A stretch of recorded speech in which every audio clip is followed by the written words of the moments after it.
જય શ્રી કૃષ્ણ. રાધે રાધે. મારી YouTube channel Gujarati જીવનધારામાં તમારું સ્વાગત છે. પ્રિય ભક્તો, આજે અમે તમને એક એવી કથા સંભળાવી રહ્યા છીએ જેને સાંભળવાથી તમારા જીવનમાં સુખ શાંતિ વારસામાં મળશે. તો ચાલો કથા શરૂ કરીએ. ભગવાન શિવ માતા પાર્વતીને કહે છે, આ 3 વસ્તુઓ ક્યારેય કોઈને કહેવી જોઈએ નહીં.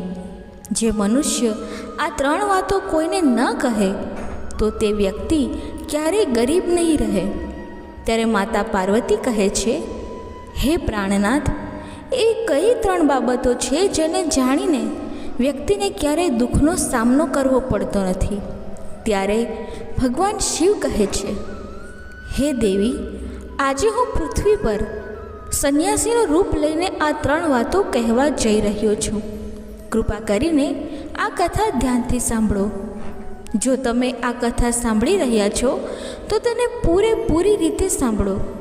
આ કથાને અડધી અધૂરી છોડવાની ભૂલ ના કરો, કારણ કે આ પવિત્ર કથાને સંપૂર્ણ રીતે સાંભળીને તમને ઈચ્છિત ફળ મળશે. તો આ કથાને સંપૂર્ણપણે સાંભળો. જો તમે શિવભક્ત છો તો ભોલેનાથનો અનાદર ના કરો. ભગવાન શિવ કહે છે, પૃથ્વી જગત પર સાધુ તરીકે આજની આ મનોરમ કથાની શરૂઆત કરે છે. તે પ્રાચીન સમયની વાત હતી. એક શહેરમાં એક શ્રીમંત શેઠ રહેતા હતા. તેમના ઘરમાં કોઈ પણ વસ્તુની કમી ન હતી અને તેમનો વ્યવસાય પણ ખૂબ જ સારો ચાલતો હતો.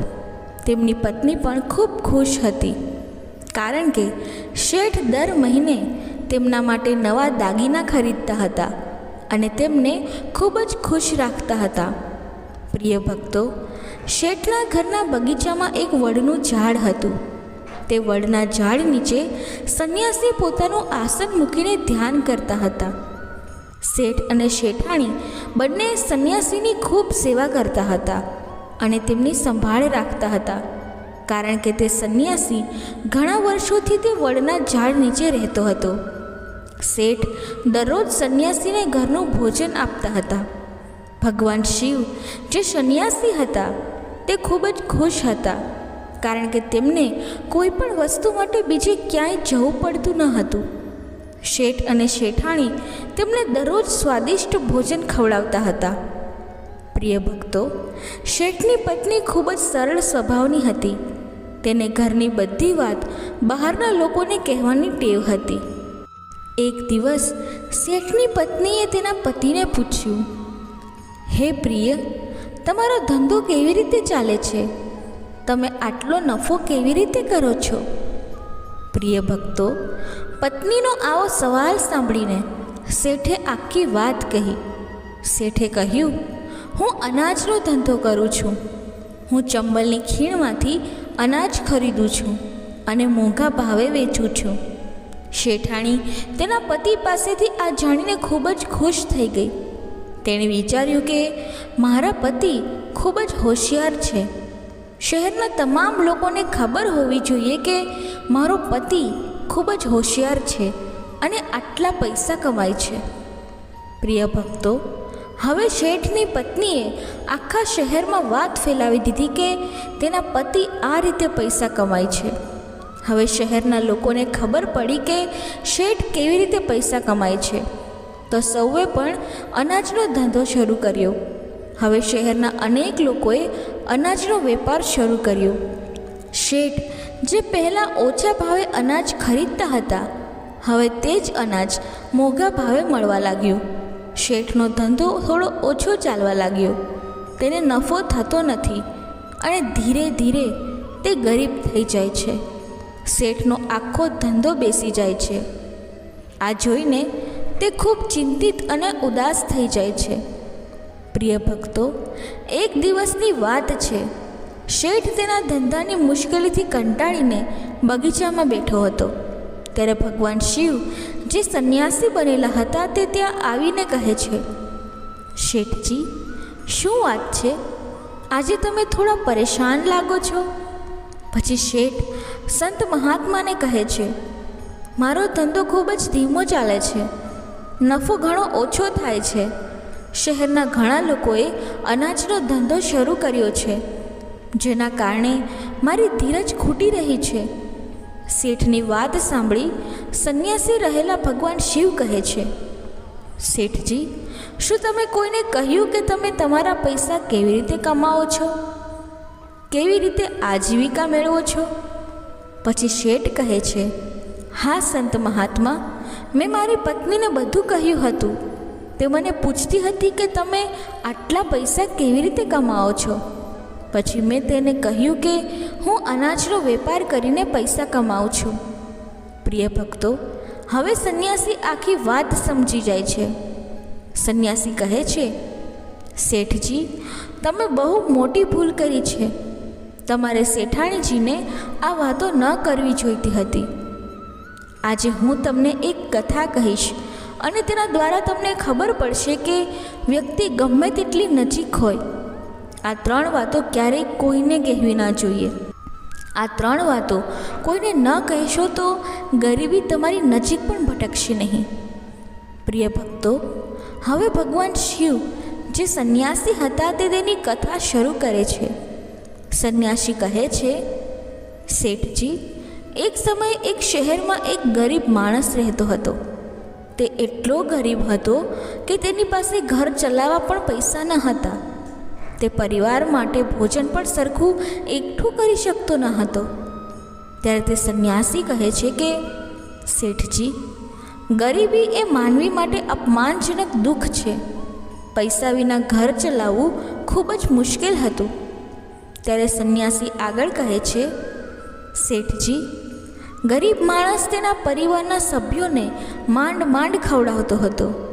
ક્યારેક તેને ખાવાનું મળતું હતું અને ક્યારેક તેને ભૂખ્યા સૂવું પડતું હતું. એક દિવસ એ ગરીબની પત્નીએ કહ્યું કે આપણી પાસે થોડા પણ પૈસા નથી. સવારે જમીએ તો સાંજની આશા નથી, સાંજે જમીએ તો સવારની કોઈ આશા નથી. આખરે તો આ રીતે ક્યાં સુધી જીવશું? હું કોઈ પણ રીતે ઘર ચલાવીશ, પરંતુ તમે પૈસા કમાવા માટે વિદેશ જાઓ. જો આપણે કંઈ નહીં કરીએ તો આપણે આપણા બાળકોને કેવી રીતે ઉછેરીશું? ભૂખે મરવા કરતાં કોઈની નાની મજૂરી કરવી વધુ સારું છે. હવે પત્નીની વારંવારની વિનંતીથી ગરીબ માણસ પૈસા કમાવાની આશા સાથે ઘર છોડીને ચાલ્યો જાય છે. તે જંગલોમાંથી બીજે રાજ્ય જવા નીકળ્યો હતો. ચાલતા ચાલતા તે જંગલમાં પહોંચ્યો.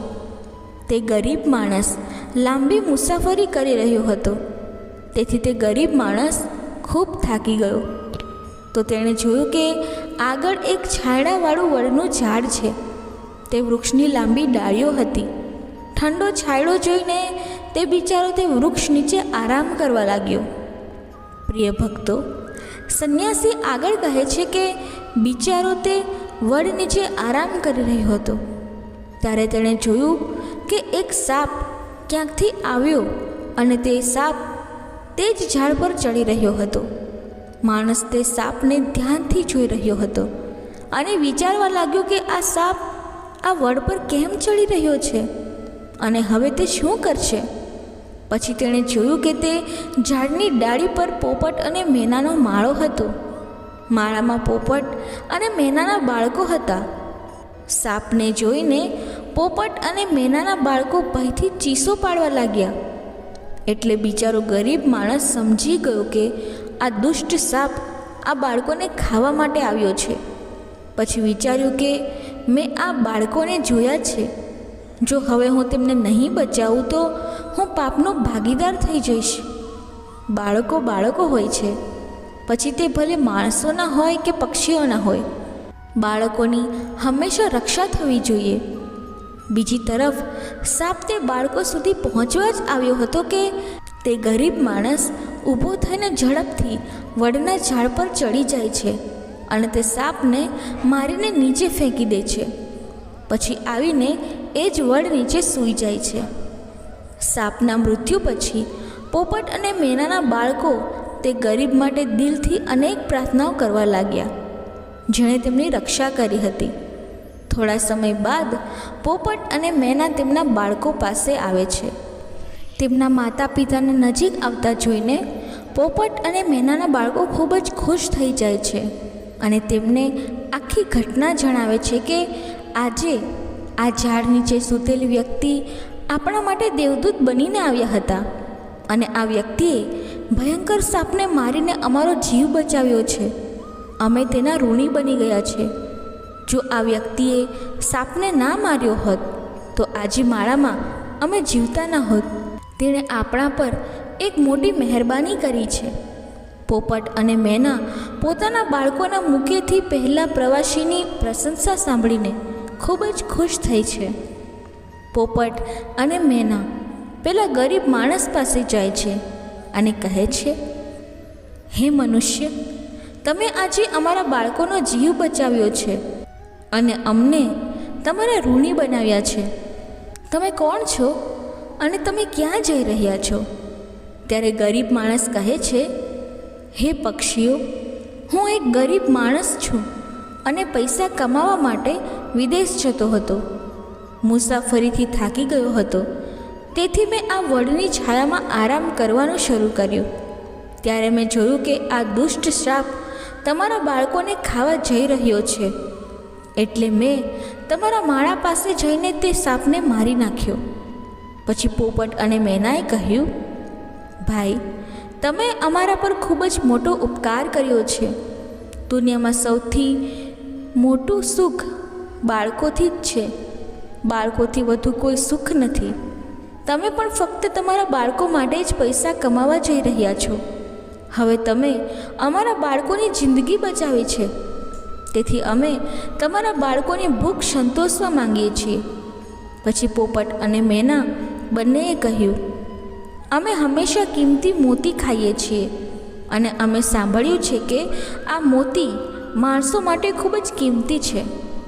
અમે તમને કેટલાક મોતી આપીશું.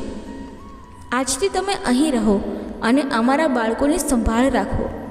અમે દરરોજ આ કિંમતી મોતીઓ તમારા માટે આ રીતે જ લાવતા રહીશું. પોપટ અને મેનાની વાત સાંભળીને બિચારો ગરીબ માણસ ખુશ થઈ ગયો અને વિચારે છે કે જો આ પૈસા મળે તો પછી બહાર શું કરવા જાઉં. તે ગરીબ માણસ કેટલાક મોતી લઈને બજારમાં ગયો અને તેની ખાવાની વસ્તુઓ ખરીદી અને તે ઝાડ નીચે તેણે એક ઝૂંપડી બનાવી અને ત્યાં રહેવા લાગ્યો અને પોપટ અને મેનાના બાળકોની સંભાળ લેવા લાગ્યો. હવે પોપટ અને મેનાને રાહત થઈ ગઈ કે તેમને પોતાના બાળકોની રક્ષા માટે કોઈ મળી ગયું હતું. હવે તેઓ સવારે પોતાના માળામાંથી ઉડીને જમવા માટે જતા હતા અને સાંજે પાછા આવતા હતા. તેઓ પોતાના બાળકોને માળામાં સુરક્ષિત જોઈને ખૂબ જ ખુશ થયા અને ગરીબ માણસનો આભાર માન્યો અને તેના માટે કેટલાક મોતી લઈને આવ્યા. આ રીતે પોપટ અને મેનાનું કામ કરતાં એ બિચારાને 2 મહિના વીતી ગયા. અહીં પોપટ અને મેનાના બાળકો પણ મોટા થઈ ગયા. હવે જ્યારે બિચારો પોતાની પત્ની અને બાળકોને યાદ કરવા લાગ્યો ત્યારે એક દિવસ તેણે પોપટ અને મેનાને કહ્યું કે મારે મારા ઘરે જવું છે. અમારી પત્ની અને બાળકો કેવા છે તે મને ખબર નથી.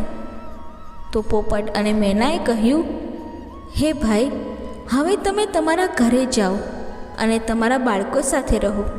અમારા બાળકો પણ હવે ઉડાન ભરી શકે છે, એટલે હવે કોઈ ડર નથી. તમારી પત્ની અને બાળકોનું ધ્યાન રાખો. જો તમે ક્યારે અમને મળવા માંગતા હો તો આ જગ્યાએ આવજો. આટલું કહ્યા પછી પોપટ અને મેના તે ગરીબ માણસને ઘણા મોતી આપે છે. હવે તે ગરીબ વ્યક્તિ તેની સાથે તે મોતીઓ લઈને તેના ઘરે પહોંચે છે. જ્યારે તેણે તેની પત્નીને મોતી બતાવ્યા ત્યારે તેની પત્ની ખૂબ ખુશ થઈ ગઈ. તેણે પૂછ્યું, હે પ્રાણનાથ, તમે આ કિંમતી મોતી ક્યાંથી લાવ્યા છો? ત્યારે તે માણસે કહ્યું કે હે પ્રિય, હું છેલ્લા 2 મહિનાથી પોપટ અને મેનાના બચ્ચાની રખેવાળીનું કામ કરતો હતો. તેઓએ મને આ કિંમતી મોતી આપ્યા છે. આ મોતી ખૂબ જ કિંમતી છે. તેને વેચીને આપણે આપણા બાળકોને સારા કપડાં આપીશું અને તમારા માટે પણ નવા ઘરેણાં બનાવીશું. પ્રિય ભક્તો, ભગવાન શિવ જે સંન્યાસીના રૂપમાં હતા તે શેઠજીને કહે છે કે હવે માણસ તે મોતી વેચીને બજારમાંથી પોતાના ઘરની તમામ જરૂરી વસ્તુઓ લઈને આવ્યો અને પોતાનું નવું ઘર બનાવવા લાગ્યો અને તે આરામથી જીવન જીવવા લાગ્યો. પ્રિય ભક્તો, તે શહેરના રાજા પ્રતાપસિંહ એક વિચિત્ર બીમારીથી પીડાતા હતા. મોટા મોટા વૈદ્યો રાજાની સારવાર માટે દૂર દૂરથી આવ્યા અને પોતાની રીતે સારવાર શરૂ કરી. મિત્રો, વિડીયો આગળ વધારતા પહેલાં જો તમને વિડીયોમાં કંઈ પણ પસંદ આવ્યું હોય તો વિડીયોને લાઈક અને કમેન્ટમાં જય શ્રી કૃષ્ણ જરૂરથી લખજો, કારણ કે તમારી એક લાઈક અમારા જીવનને અલગ ઊંચાઈ લઈ જઈ શકે છે. પરંતુ રાજાની તબિયતમાં કોઈ સુધારો થયો નહીં.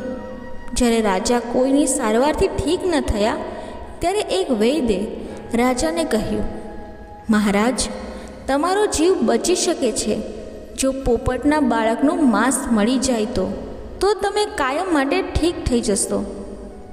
પ્રિય ભક્તો, ધીમે ધીમે આ વાત આખા રાજ્યમાં ફેલાઈ ગઈ.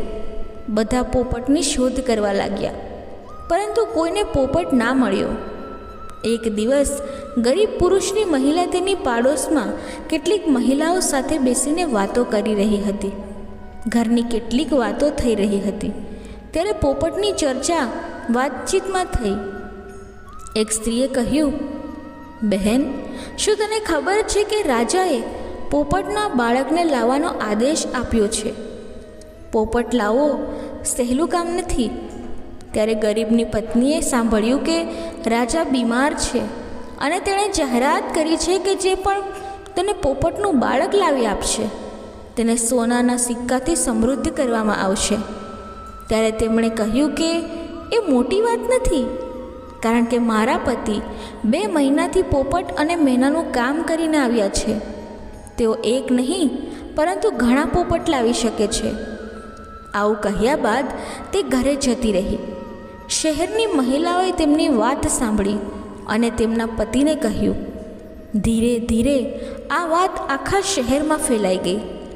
રાજાએ પણ સાંભળ્યું કે તેમના રાજ્યમાં એક વ્યક્તિ છે જે પોપટ અને મેના પાસે નોકરી કરી આવ્યો છે.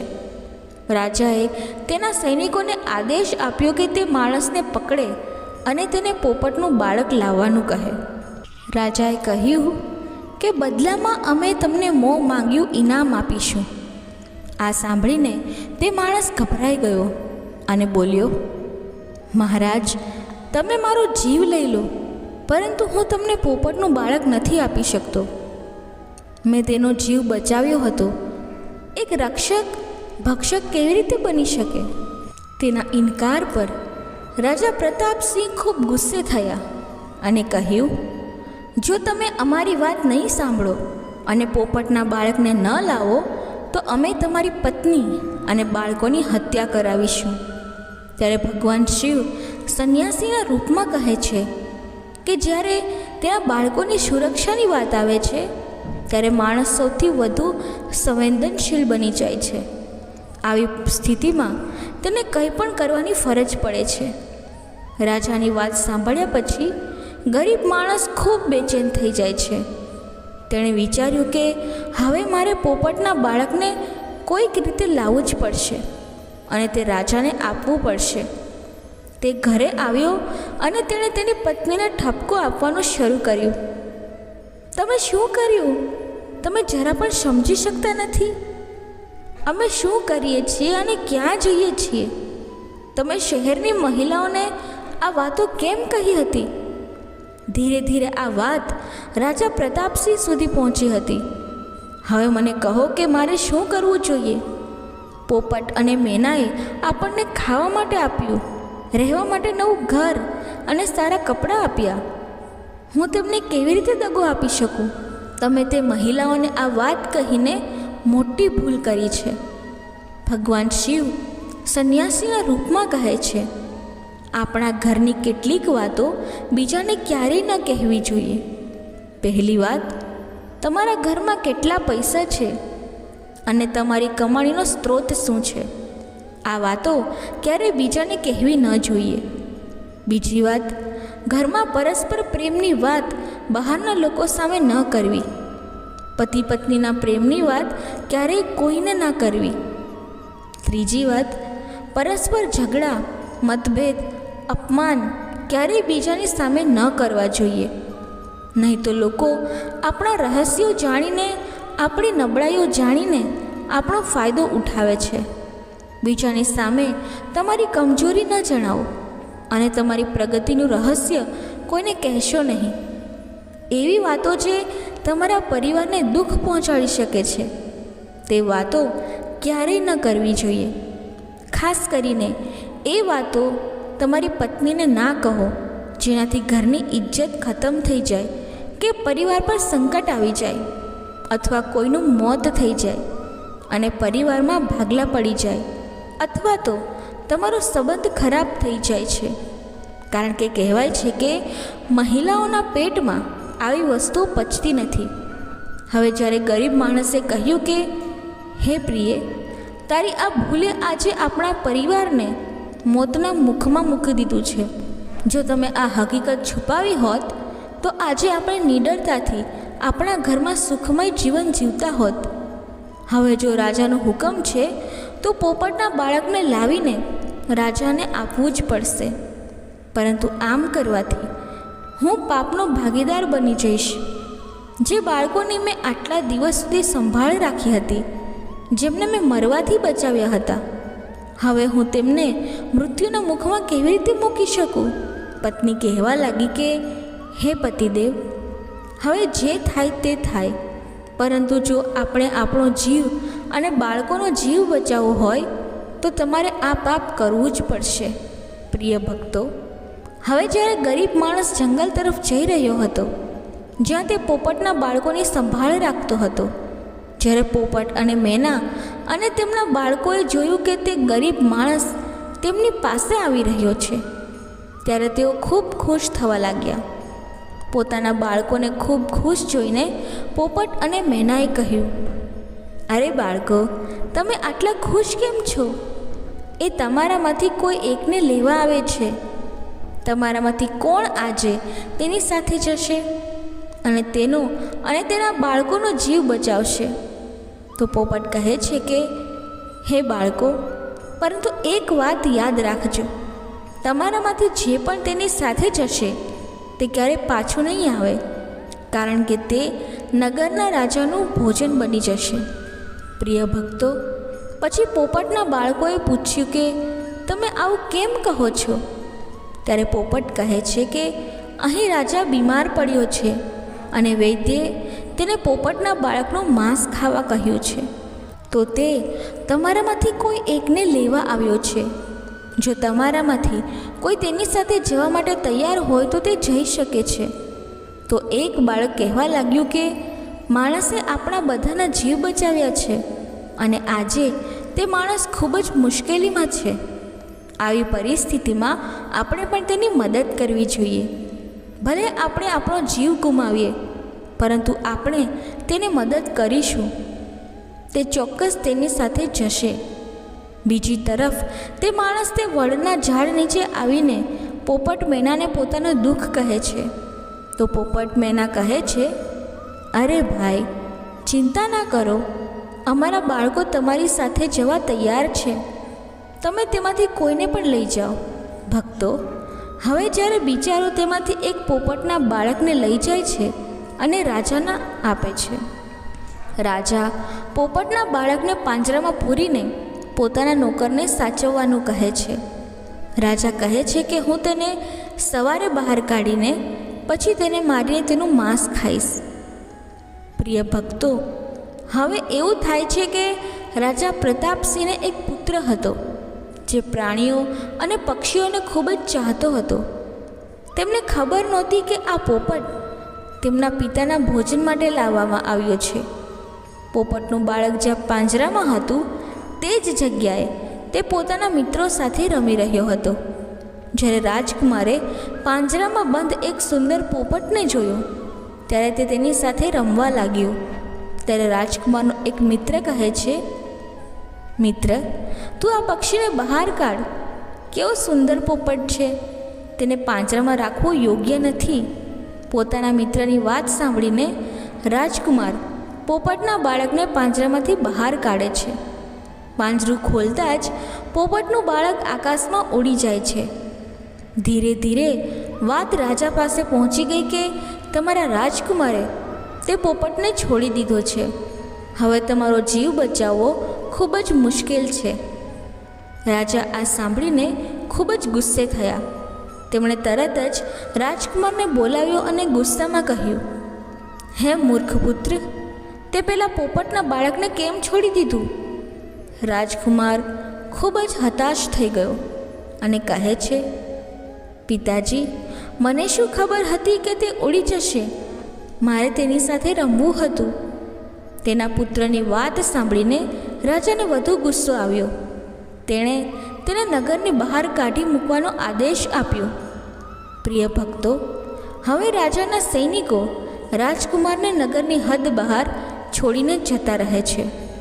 બીજી તરફ પોપટનું બાળક તેના માતા પિતા પાસે ઉડી જાય છે અને તેમને આખી વાત જણાવે છે કે રાજાના પુત્રએ તેને મુક્ત કરાવ્યો છે. ત્યારે પોપટ અને મેનાએ કહ્યું, રાજાના પુત્રએ તમને મુક્ત કર્યા છે, પરંતુ તે પોતે જ મુશ્કેલીમાં ફસાઈ ગયો છે. તેના દુષ્ટ પિતાએ તેને નગરની બહાર કાઢી મૂક્યો છે. હવે તેના જીવનની જવાબદારી તમારા પર છે. તમે જઈને તેની મદદ કરો. પ્રિય ભક્તો, પોપટ રાજકુમારને મદદ કરવા પહોંચે છે. રાજકુમાર તેને જોઈને તરત જ ઓળખી જાય છે. આ તે જ પક્ષી છે જેને મેં પાંજરામાંથી મુક્ત કરાવ્યું હતું. રાજકુમાર કહે છે, તારા કારણે મારા પિતાએ મને નગરમાંથી કાઢી મૂક્યો છે. હવે મને કહે કે મારે શું કરવું જોઈએ? મારે ક્યાં જવું જોઈએ? પોપટ કહે છે, મિત્ર, ચિંતા ના કરો, તમે મારો જીવ બચાવ્યો છે, એટલે જ હું તમારી મદદ કરવા આવ્યો છું. હવે હું સુખ અને દુઃખમાં તમારી સાથે રહીશ. હવે રાજકુમાર ખુશ થઈ જાય છે, કારણ કે તેમને ઓછામાં ઓછો એક સાથી મળી ગયો હતો. હવે પોપટ અને રાજકુમાર બંને બીજા દેશમાં ફરવા લાગે છે. ચાલતા ચાલતા બંને એક સુંદર બગીચામાં પહોંચી જાય છે. આ જ બગીચામાં રાજાની દીકરી પણ પોતાની સખીઓ સાથે ફરવા આવી હતી. રાજ્યના રાજાની પુત્રીનું નામ રૂપમતી હતું. રાજકુમારી રૂપમતી ખૂબ જ સુંદર હતી અને તેની સુંદરતાની ચર્ચા આખા નગરમાં થતી હતી. રાજકુમાર અને પોપટ તે બગીચામાં બેઠા હતા. પછી ત્યાં રાજાની પુત્રી રૂપમતી તેની સખીઓ સાથે બગીચામાં ફરવા આવે છે. રાજકુમારીને જોઈને રાજકુમાર ઝાડની પાછળ સંતાઈ જાય છે અને પોપટ રાજકુમારની સામે પહોંચી જાય છે. તે સુંદર પોપટને જોઈને રાજકુમારી મુગ્ધ થઈ જાય છે. તેને પકડવાની ઈચ્છા થાય છે, પણ પોપટને તે પકડી શકતી નથી. અહીં રાજકુમાર રાજકુમારી રૂપમતીની સુંદરતાથી મોહિત થઈ જાય છે. પ્રિય ભક્તો, થોડા સમય માટે બગીચામાં ચાલ્યા બાદ રાજકુમારી પોતાના મહેલમાં પરત ફરે છે.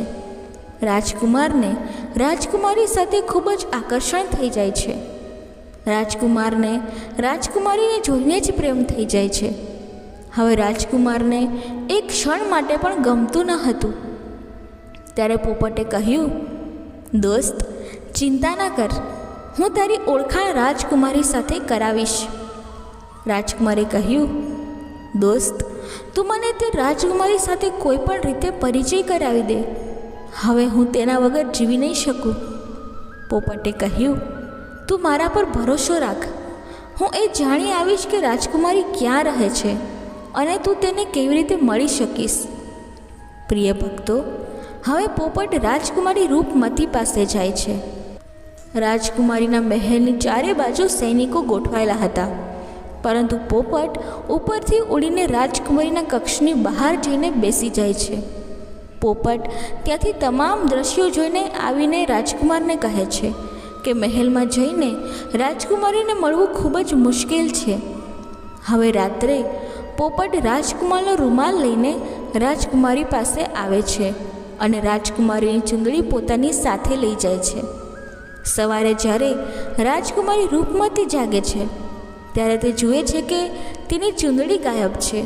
અને તેની જગ્યાએ રૂમાલ રાખવામાં આવ્યો છે. રાજકુમારી તરત જ સમજી જાય છે કે રાત્રે કોઈ પુરુષ તેના રૂમમાં આવ્યો હતો.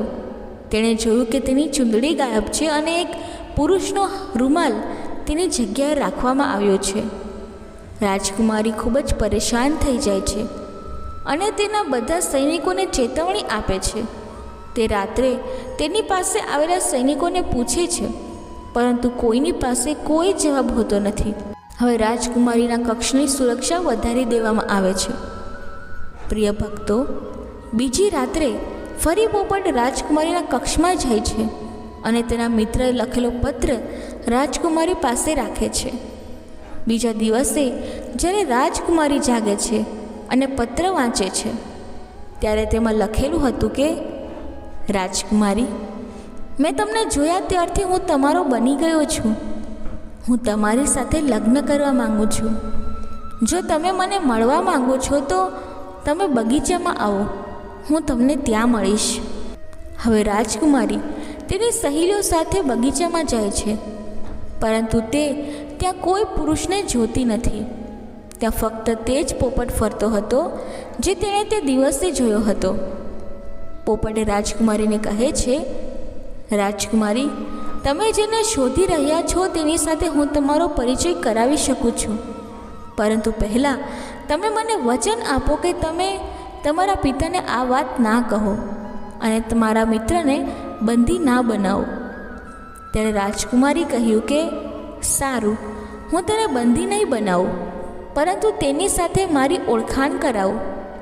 મારે પણ જોવું છે કે તે કોણ છે જે આટલા કડક ચોકીદાર હોવા છતાં મારા રૂમમાં પહોંચ્યો. પછી પોપટે તેના મિત્ર રાજકુમારને બોલાવ્યો. રાજકુમાર પણ ખૂબ જ સુંદર હતો. તેનો ચહેરો જોઈને રાજકુમારી પણ તેના પર મોહિત થઈ ગઈ. પછી રાજકુમાર રાજકુમારીની બાજુમાં આવીને બેસી જાય છે અને તેના સુંદર ચહેરાને ખૂબ જ ધ્યાનથી જોવા લાગે છે. ત્યારે રાજકુમારે પૂછ્યું કે, આટલા કડક ચોકીદાર પછી પણ તમે મારા રૂમમાં કેવી રીતે પહોંચ્યા? રાજકુમારે કહ્યું, હે રાજકુમારી, જ્યારે હૃદયમાં પ્રેમ હોય છે ત્યારે કોઈ કામ અશક્ય નથી. જ્યારે મેં તને જોઈ છે ત્યારથી હું તને પ્રેમ કરું છું અને તારી સાથે લગ્ન કરવા માગું છું.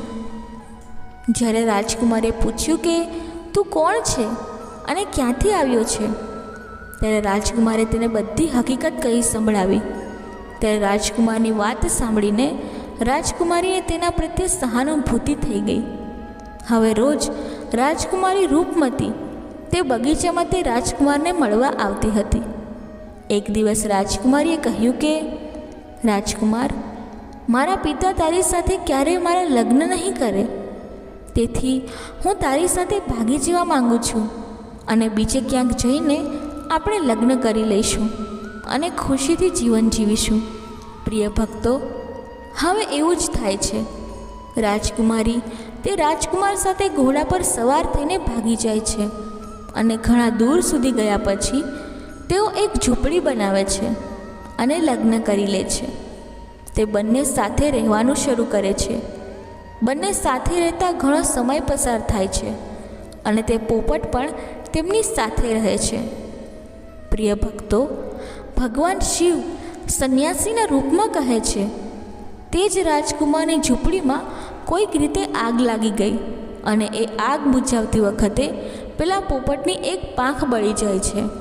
પછી પોપટે કહ્યું, જો દોસ્ત, હવે તું તારા ઘરે જા.